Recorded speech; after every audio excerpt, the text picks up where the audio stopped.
সাত সকালে ঘুম থেকে উঠে সূর্য দীপাকে ডাকে, কিন্তু দীপা বাড়িতে থাকে না। তারপরে সূর্য দীপাকে ফোন করলো।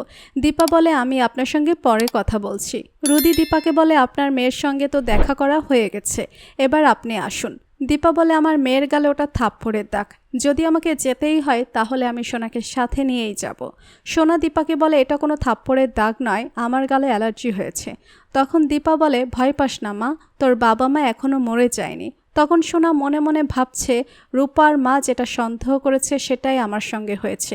আজকে আমি যদি সবটা স্বীকার করি তাহলে আমি ওদের সবার কাছে ছোট হয়ে যাব। কুন্তলা তারপরে দীপাকে বলে, যদি আপনি এটা কন্টিনিউ করেন তবে আমি বাধ্য হব আমার ছেলের বউকে বিদেশে পাঠিয়ে দিতে। সোনা কুন্তলাকে জিজ্ঞেস করে, আপনি আমাকে চর মারলেন কেন?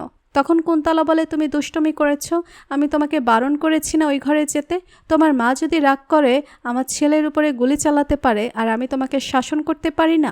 সোনা দীপার আনা খাবারগুলো খেতে চাইলে কুন্তলা খাবারগুলো ফেলে দিয়ে বলে, এবার ওই বাড়ির সমস্ত অভ্যাস তোমাকে ছাড়তে হবে। ভালোই হয়েছে তোমার মাকে সত্যি কথা বলনি, না হলে তোমার মা তো আমার উপরেই গুলি চালিয়ে দিত। তারপরে তোমার মায়ের কি হতো? সোনা রুদিকে জিজ্ঞেস করে, আমি তোমাকে ভালোবাসি, তোমরা কেন করছো আমার সাথে এরকম? রুদি বলে, তোমার মায়ের মতো তুমি গোয়েন্দাগিরি কেন করতে গিয়েছিলে? মায়ের মতো হয়েও না সোনা, জীবনে কোনোদিনও শান্তি পাবে না। এরপর দীপা রূপাকে নিয়ে রেস্টুরেন্টে আসে, সেখানে রূপাকে একটা খাম নিয়ে আসতে বলে। তারপরে কৃষ্ণ সেখানে আসলে দীপা কৃষ্ণকে তার সমস্ত টাকা দিয়ে দেয় এবং বলে, একদিন তোমাদের 4 হাত আমি এক করে দিব।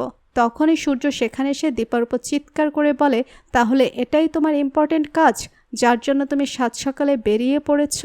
ওরা যেন দেখা করতে পারে সেজন্য রেস্টুরেন্টে দেখা করার ব্যবস্থা করেছ? সূর্য রাগ করে তখন বাড়িতে চলে আসে। তখন কুন্তলা সোনা আর রুদিকে নিয়ে সেনগুপ্ত বাড়িতে আসে।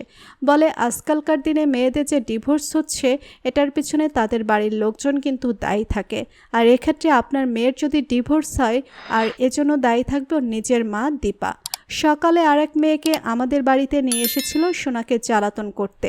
অনুজা বলে, ও যদি আপনাদের বাড়িতে যায় অসুবিধা আছে?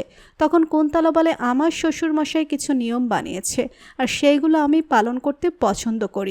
সোনার গালে র্যাশ বেরিয়েছে আর উনি প্রমাণ করার চেষ্টা করেছিল আমরা সোনার গায়ে হাত তুলেছি।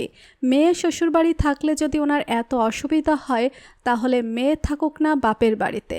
রুদি বলে, মা, সোনা যদি এ বাড়িতে থাকে আমি ওর সাথে এ বাড়িতে থাকবো, আমি সোনাকে ছেড়ে বাঁচতে পারবো না। তুমি সবার সাথে দাঁড়িয়ে এত বড় কথা বললে, তুমি মা আর বউয়ের মধ্যে থেকে যে কোনো একজনকে বেছে নাও। দীপা বলে, আমার যদি আমার মেয়ের কথা মনে পড়ে আমি ওর সাথে দেখা করতে পারি না, ওর জন্য খাবার নিয়ে যেতে পারি না? সূর্য দীপাকে বলে, তুমি যখন এই বাড়িতে বউ হয়ে এসেছিলে তখন আমার মা তোমার সাথে অনেক খারাপ ব্যবহার করেছিল, কিন্তু তার জন্য তোমার বাবা নিশ্চয়ই প্রতিদিন তোমার সাথে দেখা করার জন্য এখানে আসতেন না? কুন্তলা বলে, সোনাকে আর রুদিকে আমি এখানে এনেছি। সোনা যদি বলে ওর বাড়ির লোকের সঙ্গে থেকে যাবে তবে আমি ডিভোর্স পেপার রেডি করব। প্রিয় ভিউয়ার্স, অনুরাগের ছোঁয়ার সকল প্রকার আপডেট সবার আগে পেতে আমাদের চ্যানেলটি এখনই সাবস্ক্রাইব করুন।